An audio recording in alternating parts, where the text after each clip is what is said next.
그리고 방황하는 삶을 살다가 1979년, 80년 그때 전두환 계엄사령관이 그 삼천교육대 순화교육이라는 걸 만들어가지고 그거 피해서 산으로 도망갔는데 도망간 데가 기도원이었습니다. 한월산 기도원이라고 저 가평에 있죠. 거기에서 성령을 받았어요. 그리고 그리스도를 만나고 그때 하는 기도가 하나님 나 목사 시켜주십시오. 고등학교도 졸업 못한 사람이 목사 시켜달라니 말이 됩니까? 목사 하겠습니다.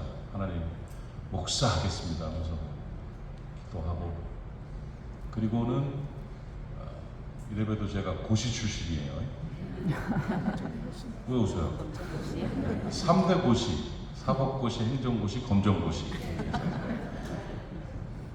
검정고시를 보고 그리고 목사하기 위해서 공부했습니다. 그래서 서울신학대학교를 들어가고 그 전에 사회복지학을 전공하고 신학을 전공하고 미국의 LBU에서 박사학위를 받고 미국에서 또 사역하다가 한국에 와서 지금 14년째 부산에서 성시운동을 위해서 하는데 제 마음속에 늘 가장 중요하게 여기는 영혼 그 사역은 다음 세대 사역이었습니다. 그래서 내 잃어버린 시절에 대한 그런 어떤 보상심리일지는 몰라도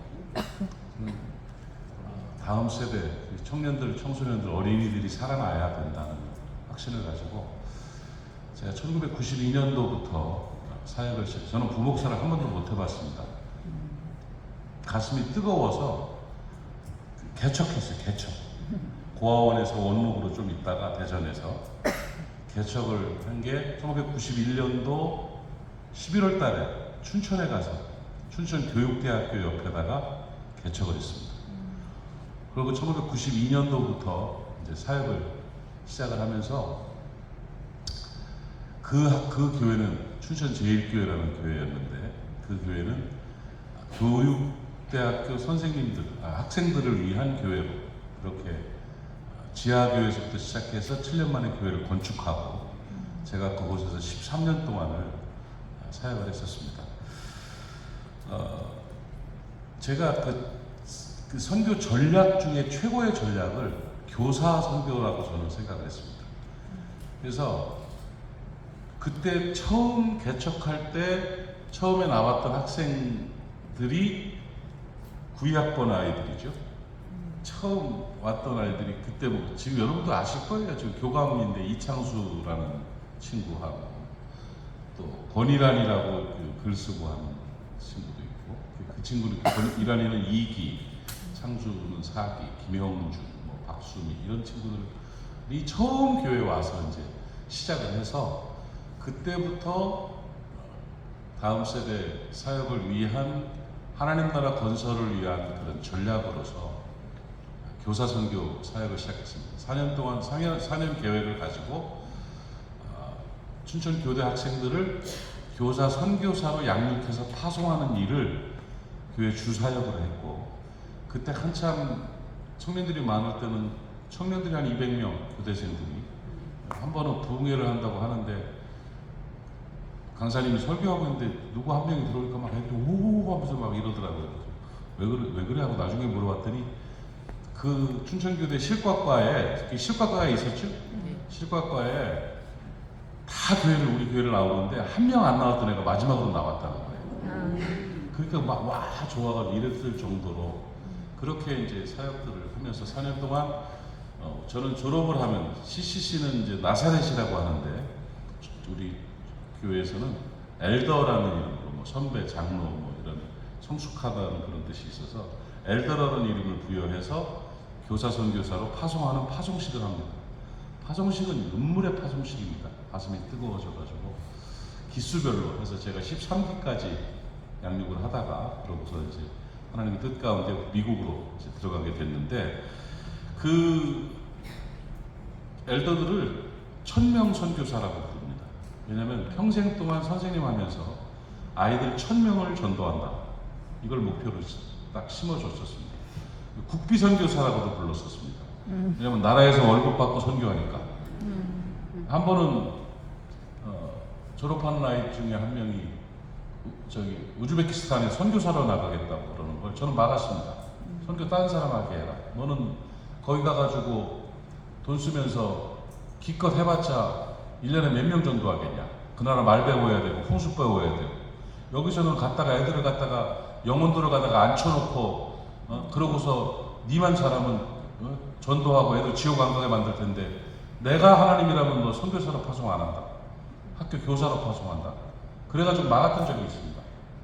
그럴 정도로 지금 가장 효과적이고 합리적이고 효율적이고 가성비 좋고 능력 있는 사역이 뭐냐? 교사를 선교사로 양육해서 파송하는 일입니다. 아멘. 저는 아이들한테 늘 얘기합니다. 우리 아이들이라고 해서 죄송합니다. 우리 제자들에게 기도 가운데 반드시 넣어야 될 기도가 뭐냐면, 하나님, 내가 맡고 있는 아이들 한 명도 지옥 가지 않도록 해달라는 그겁니다. 하나님이 기대를 가지고 맡겼는데 뭐 이래저래 해가지고 하면서 모든 사람이 구원에 이르기를 원하시는 하나님의 그 뜨거운 마음을 알지 못하고 다른 걸로 충족을 얻으려면 되겠느냐 그러면서 한 명도 지옥 가지 않도록 막아내라. 어떤 수를 써서라도. 미국에 갔다 와가지고 한 번은 집회를 경기도 지역으로 갔는데, 거기 사기 엘더들이 나 집회 중간에 점심시간에 서너 명이 왔더라고요. 와가지고는 이제 지역마다 퍼져 있으니까 와가지고는 점심 먹으려고 왔다 그러면서 어떻게 수업 시간에 왔어? 그랬더니 반차를 내고 나왔대요. 그러면서 얘기하는데 자랑을 하더라고, 한 자매가. 그때는 벌써 한 10년 가까이 그 선생님이 했던 친구인데, 요번에 제가 6학년 맡았었는데 아이들 다 전도해서 한 명도 없이 다 교회 나가게 했어요. 그러면 깜짝 놀라서 어떻게 했냐니까, 그래요, 우리 그렇게 할 수 있습니다 하면서 졸업식 마지막 종례할 때 같이 기도하고 끝냈다는 거예요, 손잡고. 야, 그러니까 옆에 있던 그 친구가 하는 말이, 야, 그럼 걸려, 법적으로 그 제재당, 징계당에 그렇게 너무 하면 안 돼. 그랬더니 딱 이 친구가 같이 아주 친한 친구인데 하는 말이, 야, 그거 하려고 교사하는데 그거 하다가 징계를 당하면 영광이지. 나는 포기할 수 없어. 이 마음으로 이렇게 양육을 했습니다. 그러면서 이제 사역들을 감당하고 있고, 지금도 137명의 엘더들이 이제 같은 그 공간에서 같이 공유하면서 정보들을 나누고 같이 일을 하고 있습니다. 잘했죠? 네. 잘하고.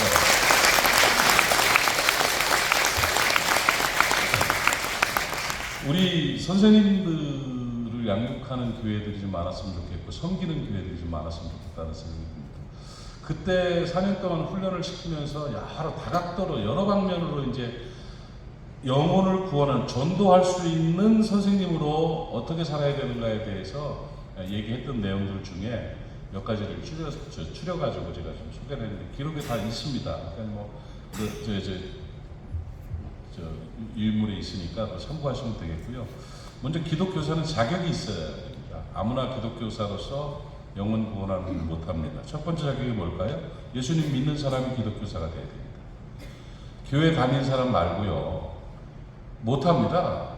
기독교적 종교인들은요, 절대 영혼 구원하는 일 못합니다. 그냥 종교 행위들은 할 수 있고, 어떤 다른 문화적이거나 정서적인 안정을 줄 수 있어서 영혼 구원하는 일은 예수 믿는 사람, 그리스도의 제자만이 할 수 있습니다. 그래서 참된 영혼 구원을 위한 기독교사의 첫 번째 요건은 예수 그리스도를 구주로 믿고 거듭난 체험이 있어야 된다. 여러분 모두에게 있을 줄로 믿습니다. 두 번째는 주님을 향한 깊은 사랑이 있어야 됩니다. 주님과의 친밀한 사랑의 교제가 이루어지고 아버지의 마음이 느껴지는 사람이 영혼 구원을 위한 진정한 기독교사로 쓰임받을 수가 있습니다. 여러분, 노아가 방주를 졌습니다. 120년을 졌다고 합니다. 근데 이 중요 가치가 다릅니다, 여러분. 노아는 방주를 짓고 또 농사도 졌습니다. 먹고 살아야 되니까요. 그러면 방주를 짓기 위해서 농사를 졌습니까? 농사를 짓기 위해서 방주를 졌습니까? 방주 짓는 게 목적이고 농사 짓는 건 부수적인 거예요. 아이들을 수준 있는 아이로 가르쳐서 그 아이들이 지옥 가면 어떡합니까? 잘 가르쳤는데 지옥 가버리면. 그러니까 저는 그리스도의 제자로서의 기독 교사들은 영혼 구원을 위해서 파송된 나는 선교사다. 내가 맡은 아이들 한 명도 지옥 가지 말아야 된다. 저 예쁜 아이들이, 저 사랑스러운 아이들이 잘 살다 지옥 가버리면 되겠느냐, 이 안타까움이 있어. 그걸 못하면 가슴이 아프고 속이 상해야지. 직업으로서의 교사가 아닙니다. 사명으로서의 교사입니다. 그 마음을 주님 마음은 바로 그런 마음이어야 된다는 거죠.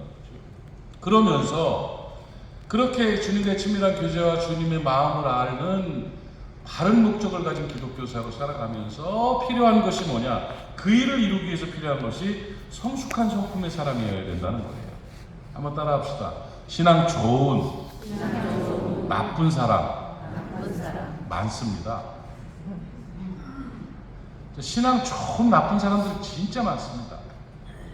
사람들 불편하게 만들고 괴롭게 만들고 권위의식에 빠지고 자기 자랑하고 역겹게 만드는 그런 지위 높은 사람들, 그리고 신앙 좋은 사람들이 너무 많아요. 신앙 좋은 나쁜 사람이 되면 나쁜 사람이란 말이 무슨 뜻인지 알죠? 나쁜이라는 말은 나쁜인 사람이 나쁜 사람이요. 좋은 사람은 조화로운 사람, 칭찬받는 사람이 좋은 사람이요. 그러니까 조화로운 좋은 사람이 돼야 되는데 나만을 위한 나쁜 사람, 신앙마저도 나를 위해 이용해 먹는, 직위를 가지고 다른 사람을 힘들게 하는 이런 사람들이 믿는 예수를 믿겠습니까? 신앙은 생활인데, 신앙생활은 같이, 여러분 컴퓨터 쳐보면 자판을 칠 때 신앙하고 띄고 생활하면은 빨간 줄 그어져요. 오타요. 신앙생활은 붙어 있는 거요. 근데 어디서 이상한 종교 행위만 하면서 신앙과 생활을 띄고, 내가 교장인데 말이야. 교장이기 이전에 그리스도인이고 그리스도의 제자잖아요. 복음 전함, 나에게 뿅 가서 내가 믿는 예수 믿게 만들겠다는 것이 목적이 되어야 되잖아요. 그런 선생님 밑에 있는 선생님들, 그런 선생님 밑에 있는 아이들은 와우, 최고야. 나 교회 다닐 거야. 심지어는요, 어떤 제자들은 그런 보고를 해요. 너무 인격적으로 멋있고 훌륭하고 존경스러우니까, 스승이 되니까 어느 날 식사 기도를 하고 끝나고 났는데 오더니 선생님 나도 교회 나가고 싶어요 그러더래요. 선생님이 기도하는 모습만 봐도 자기가 좋아하고 존경하는 선생님이면 교회 나가고 싶다고 그래요. 시골 두드려 맞고 난 다음에 교회 가고 싶다고 하겠어요? 뭘 사주고 뭘 사줘도 됐거든? 이러고 말죠. 그래서 정말 중요한 것이 뭐냐? 성숙한 성품이야. 예수 닮은 성품이 돼야 된다. 신앙 좋은 나쁜 사람 되지 마시고 신앙 좋은 사람 되시기를 축복합니다. 신앙훈련이 굉장히 중요하고, 그래서 신앙훈련을 위해서 노력을 많이 해야 됩니다. 성화라는 것이 바로 그거죠. 그런 조건들이 있습니다. 그러면서 어떤 교사는 어떤 가치를 가지고 어떻게 살아가야 되는가, 이 사명 감당을 위해서는 적어도 5가지 정도를 기억하고 살아야 된다 하는 겁니다. 좋은 교사가 되기 위해서, 영혼을 구원하는 참된 그리스도의 제자가 되기 위해서 5가지를 준비해야 되는데, 가르쳐 드릴까요? 네. 첫째, 실력 있는 교사가 돼야 돼요. 선생님들이 실력이 있어야 돼요. 3태 교사, 주태, 야태, 강태. 주간은 테니스 치고, 야간은 텔레비전 보고, 강의는 테이프처럼 하는 3태 교사는 희망 없습니다. 공부하는 선생님 돼야 됩니다. 공부하지 않으면 안 됩니다. 하루에 2시간만 공부하면 1년이면 한 달을 공부하고 있는 거예요. 그냥 써먹고, 배운 걸로 써먹고 울고 먹으면 아이들은 압니다. 그 실력에 임팩트가 없어요, 강의에. 그러니까 실력을 길러야 된다. 실력 있는 선생님들 돼야 된다. 공부 많이 해야 됩니다. 특히 사람에 관한 공부를 많이 해야 돼요. 목사나 교사나 사람을 대하는 것이기 때문에 사람 공부 많이 해야 돼요. 심리학자들 이야기라든지 뭐 인간관계론이라든지 가정학이라든지 이런 것들은 인터넷만 찾아봐도 다 나와요. 적어도 몇 명의 심리학자들에 대한 이야기들은 내 전공이 될 정도로 그게 공부를 하고, 요즘 유행하고 있는 긍정심리학이 어떤 모습이고 어떻게 해야 아이들이 변화가 막 이런 공부들을 좀 스스로 해야지 되는데, 그냥 이렇게 숫자적인 거라든지 단편적인 가치만 가르치려고 그러면 효과가 없습니다. 첫째는 정말 존경받는 교사가 되고 영혼 구원하는 전도 교사가 되기 위해서는 공부해야 된다. 실력 있는 교사가 돼야 된다. 두 번째는 사랑 많은 교사가 돼야 된다. 아이들은 친한 사람 좋아합니다. 사랑 많은, 나를 아껴주는, 사랑하는 사람이 돼야 돼요. 아이들의 영혼을 사랑하지 않으면 안 됩니다. 요즘 저는 1998년, 99년도부터 이런 교권 침해라든지 교사들의 직위가 실추된 모습들에 대한 아픔을 제가 그때 뼈저리게 그때 아이들과 우리 제자들과 느끼고 있었으니까요. 이건 아닌데 이건 아닌데 하는 일들이. 근데 지금까지 왔는데 정말 가슴 아파요. 요번에 그 서희초등학교 선생님의 그 사건이 이제 거의 이제 그 일을 통해서 또 교권이 회복될 수 있는 기회도 있겠지만, 이게 정치로 다 이용되는 모습들이 너무 가슴 아프거든요. 여러분, 이 장인은요 도구를 탓하지 않습니다. 진짜들은요 정치가 어떻든 상황이 어떻든 존경받아요. 진짜들은요 이것 때문에 탓하고 뭐 이것 때문에 무너지지 않습니다. 우리가 영혼 구원을 위한, 영혼을 위한 사랑이 깊이 있으면은요 그걸 통해서 아이들은 회복되어지고 품에 안기게 되고 구원받는 역사가 있게 될 줄로 믿습니다. 아멘 하신 분들 그대로 될 줄로 믿습니다. 졸다가 못한 사람에게 기회를 한 번 더 드립니다. 반드시 하나님의 뜻을 이루실 줄로 믿습니다. 그렇단 말이죠. 세 번째로는 기도하는 교사가 되어야 됩니다. 내 혼자 못합니다. 기도해야 됩니다. 하나님이 도와주시는 일이 기도입니다. 네 번째, 같은 뭐 비슷한 얘기지만 닮고 싶은 선생님이 되어야 된다는 거예요. 모델링입니다. 모델. 아이들은요 앞에서 배우지 않습니다. 뒤따라가면서 배웁니다. 말을 통해 배우지 않습니다. 삶을 통해 배웁니다. 좋은 말 할 때는 아멘을 좀 하십시오. 뒤따라가면서 배우는 거예요. 그래서 선생님들 뒤를 따라가면서 아이들이 배우게 되니까 얼마나 좋습니까? 그래서 모델이 돼야 돼요, 선생님. 우리 제자들에게 가르치면서 기독교사로서, 엘더로서 1000명 선교사 사명을 감당하려면 하면서 몇 가지 주의사항을 줬습니다. 첫 번째, 몇 가지 중에 하나를 말씀드린다면, 회식할 때 술 처먹지 마라, 그 얘기했습니다. 술 먹어도 괜찮아요. 죄송한 말이지만 한 잔씩 하는 거에 어떻습니까? 그것 때문에 뭐 지옥 갈 일이 막히고 천당 갈 일이 막히고 그렇지 않습니다. 그런데 아이들과 선생님들이 알아요. 그러니까 회식 시간에 술을 먹으면, 술로 먹으면서 세상 사람들이 더 빠삭하다니까? 교회 다닌다고 저러네? 저거 가짜야. 이렇게 나올 수 있으니까 먹지 마라 그랬어요. 한 번은 우리 엘더 중에 한 명이 방학 때 오더니, 목사님 하면서 농담 반 진담 반, 나 술 한 잔 사주세요 이러는 거예요. 여자아이인데, 야 임마 목사님한테 술 사다 줬냐, 무슨 일 있었어? 그랬더니 하는 말이, 술 때문에 핍박을 많이 받았대요. 그때만 해도 많이 그랬죠. 한 번은 어떤 제자가 회식을 하는데 교감 선생님이 술을 따라주더래요. 한 잔 먹으라고 해서, 선생님 죄송합니다. 저는 크리스찬이기 때문에 술을 안 먹기로 하나님과 약속을 해서 안 먹습니다. 그랬더니 성질을 확 내면서, 어린이 주는 거 안 따라 먹냐고. 나도 장로야! 그러더래요. 죄송합니다. 저는요. 치마에다 부은다 그러더래요. 그래서 치마를 이렇게 들고, 예, 그래도 괜찮아요 그랬대요. 진짜 부었대요. 싫어해요 이게.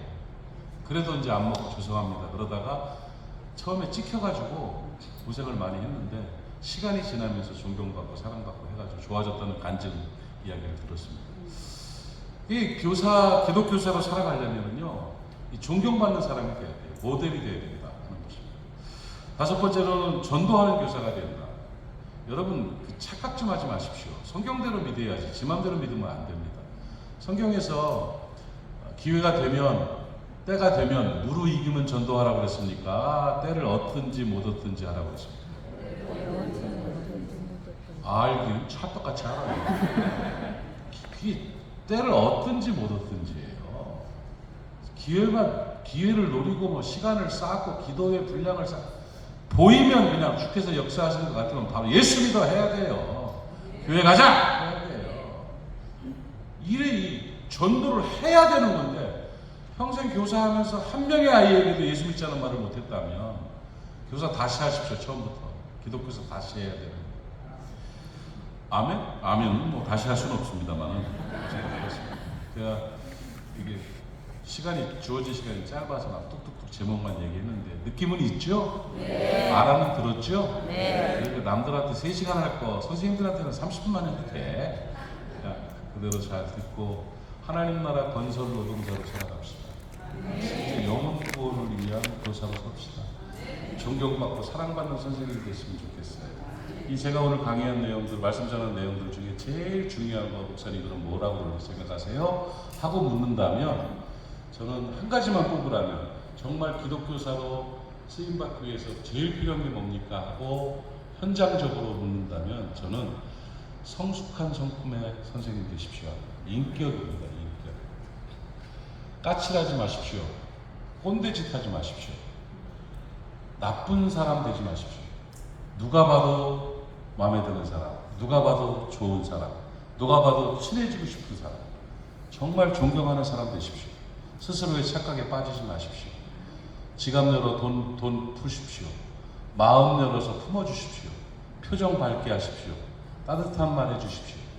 안아주고 손잡아 주십시오. 손해보고 살아가십시오. 이걸 위해서, 영혼 구원을 위해서라면 기꺼이 그렇게 해야 됩니다.